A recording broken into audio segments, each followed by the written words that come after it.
Hai Mom, Assalamualaikum. Selamat datang kembali di channel YouTubeku. Video kali ini aku mau share cara membuat mie nyemek, tapi sayurnya pakai sayur kangkung. Apa enak pakai sayur kangkung? Ya enak dong. Kalau penasaran pengen tahu gimana cara buatnya, simak videonya sampai selesai.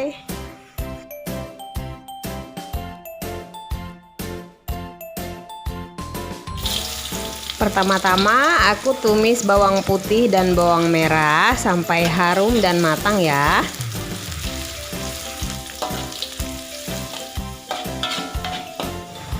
Lalu aku masukin 1 butir telur, tapi di sini aku tambahin 2 butir putih telurnya aja ya. Kebetulan ada sisa putih telur di dalam kulkas, jadi aku masukin aja. Kita oseng-oseng sampai telurnya sedikit garing. Kemudian kita masukin cabai rawit. Nah, cabenya ini kalau bisa sebanyak-banyaknya ya, karena rasanya itu enak banget loh kalau pedas-pedas. Kemudian tinggal ditambahin air deh secukupnya.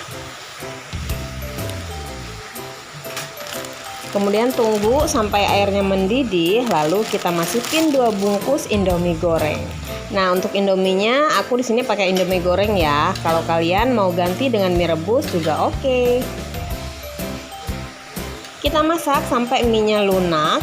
Kemudian kita masukin bumbunya. Nah, untuk bawangnya itu kita masukin terakhir aja ya.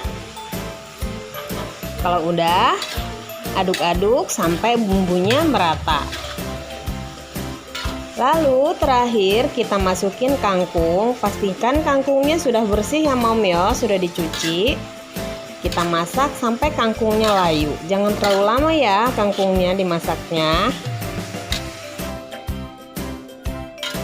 Nah, ini udah mateng. Sekarang kita tinggal tambahin saus dan kecap manis. Itu sesuai selera ya. Kita aduk-aduk sampai saus dan kecap manisnya tercampur merata. Udah jadi deh, sekarang tinggal kita sajikan. Wah, ini enak banget loh Mom. Ada kuah-kuahnya gitu, nyemek-nyemek, enak banget, gurih, manis, pedas, semuanya berasa. Wajib dicoba di rumah resepnya ya. Jangan lupa di tag aku di Instagram di @yetibaluci. Sampai di sini dulu videonya, sampai ketemu lagi di videoku selanjutnya.